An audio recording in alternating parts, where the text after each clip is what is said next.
युवा साथियों, हम सब जानते हैं कि अपनी सांस्कृतिक विविधता और एकता के कारण भारत दुनिया के अंदर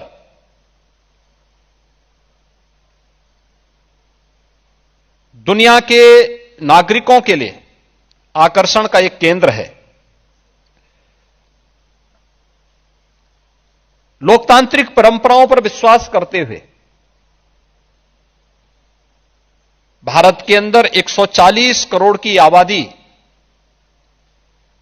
जिस भाव और भंगिमा के साथ भारत की एकता और भारत की अखंडता के लिए अपने यशस्वी नेतृत्व में कार्य कर रहा है, वह भारत को दुनिया की सबसे बड़ी युवा आबादी के रूप में भी प्रस्तुत करती है। डेमोग्राफी, डेमोक्रेसी और डाइवर्सिटी की यह त्रिवेणी हमें विशिष्ट बनाती है। नित्य नूतन चिर पुरातन संस्कृति की सुदृढ़ नींव पर हमारा देश अपनी स्वतंत्रता के 75 वर्ष पूरा करते हुए अमृत काल के प्रथम वर्ष में G20 के इस प्रतिष्ठित आयोजन की अध्यक्षता कर रहा है। हर भारतवासी न केवल इन आयोजनों के प्रति लालायित है, बल्कि अपने आप को वैश्विक मंच पर एक उभरते हुए भारत के रूप में प्रस्तुत करने में गौरवान्वित भी महसूस करता है। G20 की theme one earth, one family, one future, यह वास्तव में भारत की प्राचीन उस व्यवस्था को प्रस्तुत करता है जिसने हजारों वर्ष पहले दुनिया को वसुधैव कुटुंबकम का एक संदेश दिया था। यानी पूरी दुनिया एक परिवार है, एक परिवार के रूप में पूरी दुनिया को मानने वाली उस व्यवस्था को, जिसका वास्तव में अर्थ क्या कि यह मेरा, यह तेरा, यह विचार संकुचित सोच के लोगों का है।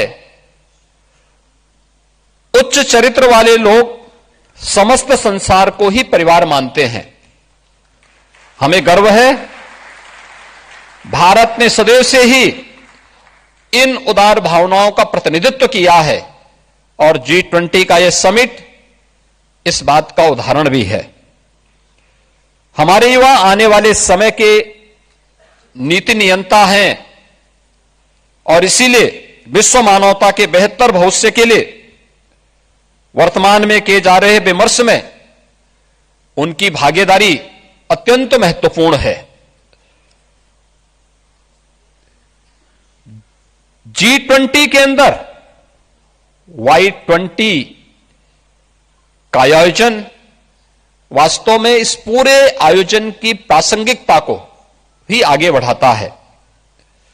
यह सम्मेलन इस वैचारिक यात्रा की परिणति का प्रतीक है, जो दुनिया के सभी कोनों से आए हुए युवाओं के सामूहिक प्रयास से कई माह पूर्व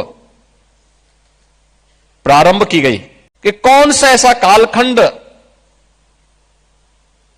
नहीं था जब युवाओं ने अपनी प्रतिभा और अपनी ऊर्जा से समाज को एक नई दिशा न दी हो।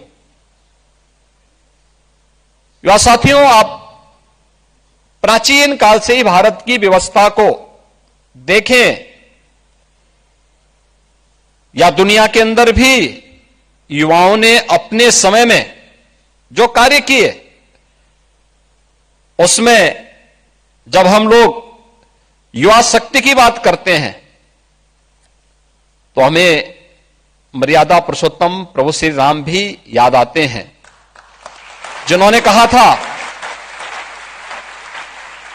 जब उन्होंने एक संकल्प दिया था, निस्सरहीन करो मही भुज उठाए प्रण कीन, यह प्रभु राम का वह आह्वान है जो भारत की धरती से राक्षसी वृत्ति को, नेगेटिव पावर्स को पूरी तरह समाप्त करने का आह्वान उन्होंने किया था। तब प्रभु राम युवा ही थे। याद करना, मथुरा को कंस के अत्याचारों से मुक्त करने वाले, उनके राक्षसों के अत्याचार से मुक्त करने वाले, परित्राणाय साधुनाम विनाशाय च दुष्कृताम का आह्वान करने वाले श्री कृष्ण भी युवा ही थे।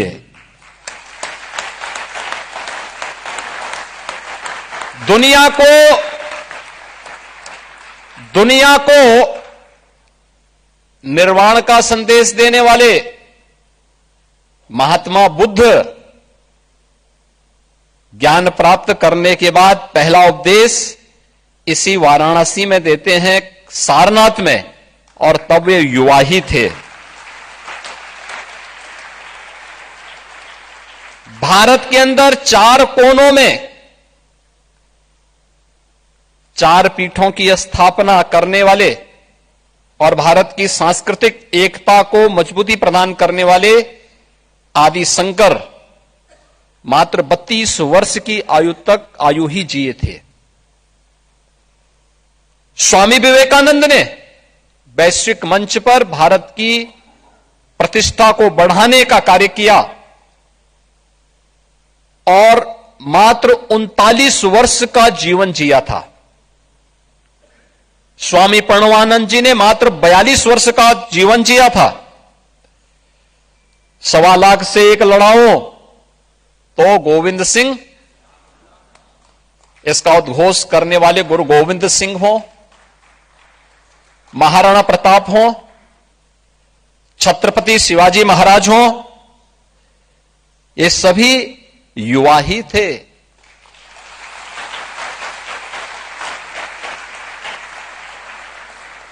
सिंहासन हिल उठे, राजवंशों ने भ्रिकुटी तानी थी, बूढ़े भारत में आई फिर से नई जवानी थी।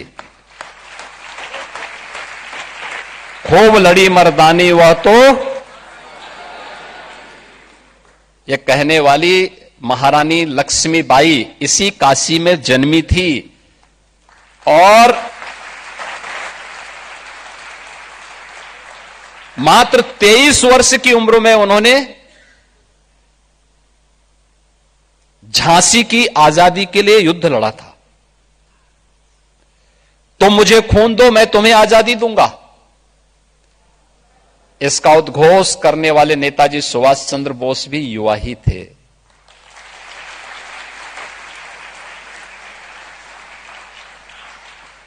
भारत की आजादी के लिए क्रांति दूत बनकर के जिन अमर बलिदानियों ने अपने आप को बलिदान किया, चंद्रशेखर आजाद, सुखदेव, राजगुरु, अस्फाउल्लाह खां, पंडित राम प्रसाद बिस्मिल, ठाकुर रोशन सिंह, ये जितने भी क्रांतिकारी थे ये सभी युवा ही थे।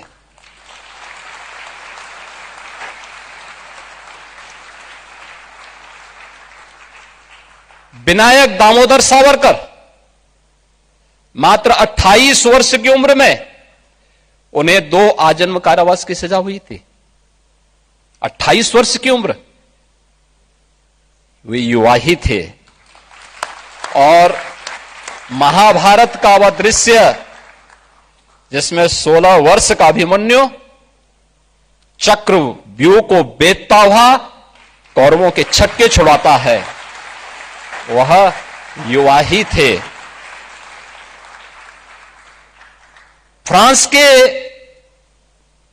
लुइस ब्रेल ने मात्र 15 वर्ष की आयु में दृष्टिविहीनों के लिए लिपि की खोज की थी। 15 वर्ष की आयु क्या होती है? और कहते हैं सापेक्षता का सिद्धांत देने वाले आइंस्टीन की आयु उस समय जब उन्होंने यह सिद्धांत दिया था मात्र 16 वर्ष की थी।